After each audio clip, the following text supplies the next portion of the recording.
Welcome back, everybody. This is Eric here with Iraq Veteran 8888.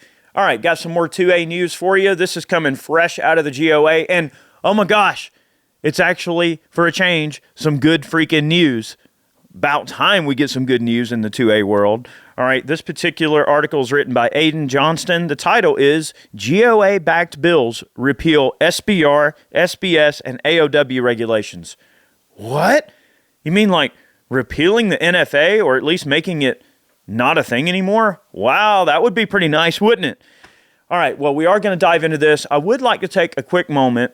I want to show some support for our friends at Special Operations Wounded Warrior.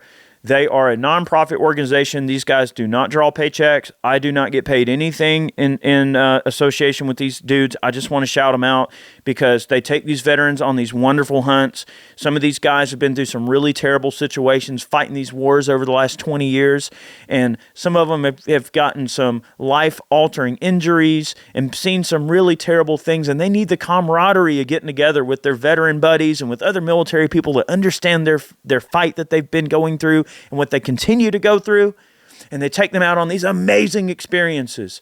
So they are a great group of people. I've done some events with them. They are just wonderful, and if you can do anything to support Special Operations Wounded Warrior, I would consider it a personal favor on my part, that I would owe you guys big time. They are a great group of people, but, because of all the COVID stuff, it has really hurt their, ability to get funds in and all, and their travel arrangements and stuff have been jacked up. So they're really trying to get back to doing stuff. So anything you can do to support them, I would be very much in your debt for doing so.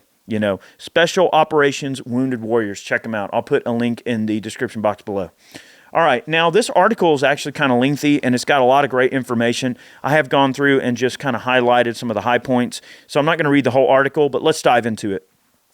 Okay, and this comes from GOA. GOA plans to file a lawsuit.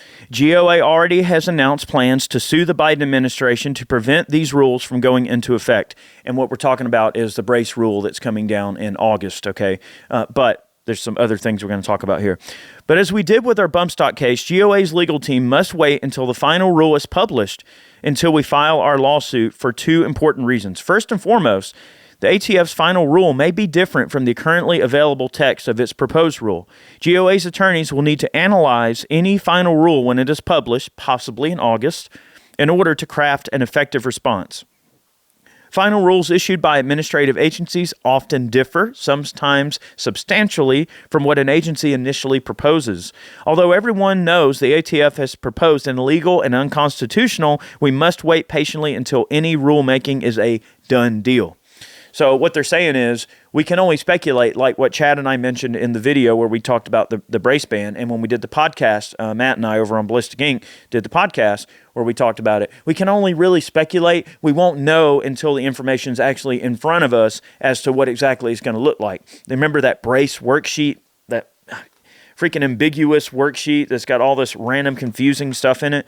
That might be completely different when it's actually released. Or it may not be a thing at all. They may not even use it. We literally just don't know. So what the GOA is saying, in order to respond to it, they have to know exactly what it is. And we won't know until August. But not all is lost. Okay. GOA's Second Amendment Rescue Plan. That's why GOA has been lobbying for the introduction of 3 deregulation bills. One is the Home Defense and Competitive Shooting Act to deregulate short-barreled rifles, the No Frivolous Applications for Short-Barreled Shotguns Act to deregulate short-barreled shotguns, and the No Backdoor Gun Control Act to deregulate any other weapons. Just this week, the final bill of this trifecta was introduced by Representative Chip Roy of Texas. Thank you, Congressman Roy. And that's awesome. Together, these bills constitute GOA's Second Amendment Rescue Plan. These 3 GOA-backed bills would gut the NFA, stop registration, taxation, and regulation of SBRs, SBSs, and AOWs, and undermine the legal impetus for Biden's proposed pistol ban. Today, we have nearly 70 unique co-sponsors on these bills to repeal the NFA laws regulating SBRs, SBSs, and AOWs. That's no small feat. With support for this legislation growing in Congress, this is a clear path to an NFA-free future. So it goes on to, discuss more. And obviously, on all of GOA's articles, there's always a take action area here you can fill out and send, messages to your reps. It makes it very easy and super, super easy to get involved and to contact your reps. All right, so what does all this really mean? What are we really looking at here? Well, listen, guys. All right, this is Eric here talking. All right, listen, it's an election year. All right, now I'm not going to say that Chip Roy's intentions are not honorable. They are, and I'm not saying that we should just walk away and not try to fight. I mean, we definitely need to get in there and support this stuff. Anything that can deregulate and take a little bit of power away from the government is something we totally should support, right? But it is an election year. But use that to your advantage. Call your reps and tell them, look, I will not vote for you again unless you support, you co-sign with Chip Roy on this. We've got to make sure these people that say they're pro-gun are actually putting their vote where they say it's going to be. If someone says they're going to be pro-gun, they need to prove it. Their voting record needs to reflect that, right? 70 co-sponsors, don't get me wrong, that's great, but it could be more. It should be a lot more, right? Especially going into an election cycle, midterms. So that's the way I look at it. It's a little bit of a political ploy. They're trying to kind of capitalize on the fact that it's an election year and they want their constituents to know they're pro-gun, but it's got to be more than that. It can't just be lip service. We've got to see action. We've got to see things happen, right? This is our chance to deregulate at least this. We may not get machine guns just yet, but if we can get SBRs, SBSs, and AOWs off the registry, think about how much it would actually improve things overall. Okay, now you know that we've been a supporter of things like the Hearing Protection Act and removing, suppressors from the NFA. I mean, I would remove machine guns from the NFA if I could stroke a magic wand and make it happen overnight. I would do it. But this is a crucial first step. Just like the anti-gunners are always trying to incrementally, they engage in this incrementalism where they'll throw a little spaghetti at the wall. And as long as one little thing sticks, you know what? It's a victory because it's just one little chip off a giant block. Getting rid of anti-gun legislation is the same thing. If we can at least chip away SBRs, SBSs, and AOWs, maybe it'll open up the door for suppressors and machine guns at a later time.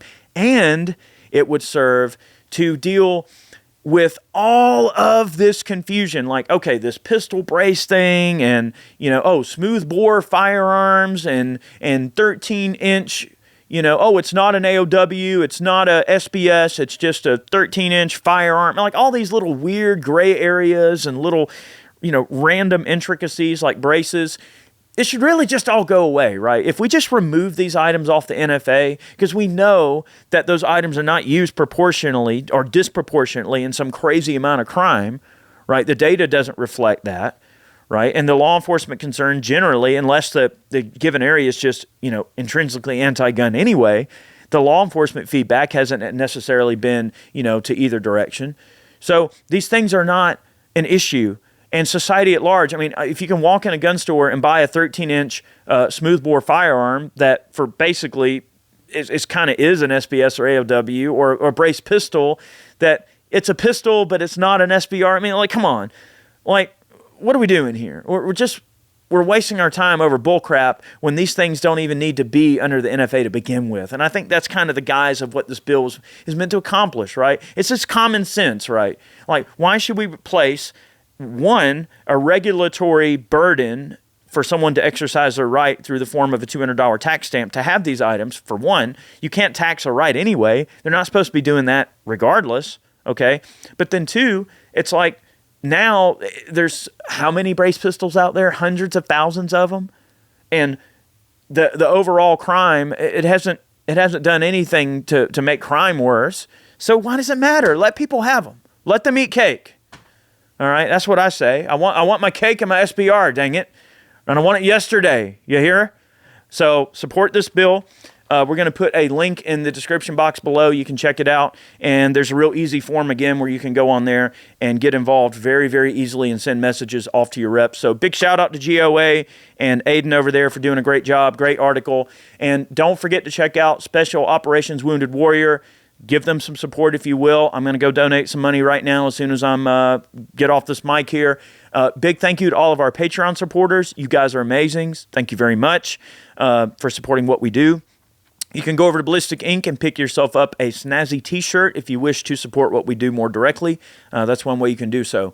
Have a great week. Be safe, be happy, and definitely always keep your ear to the ground on these things. It's very important to know when bad things are happening, but also when people are trying to do some good and to move the compass needle in your direction in a positive way. You need to give credit where it's due always. So have a good one. Many more on the way.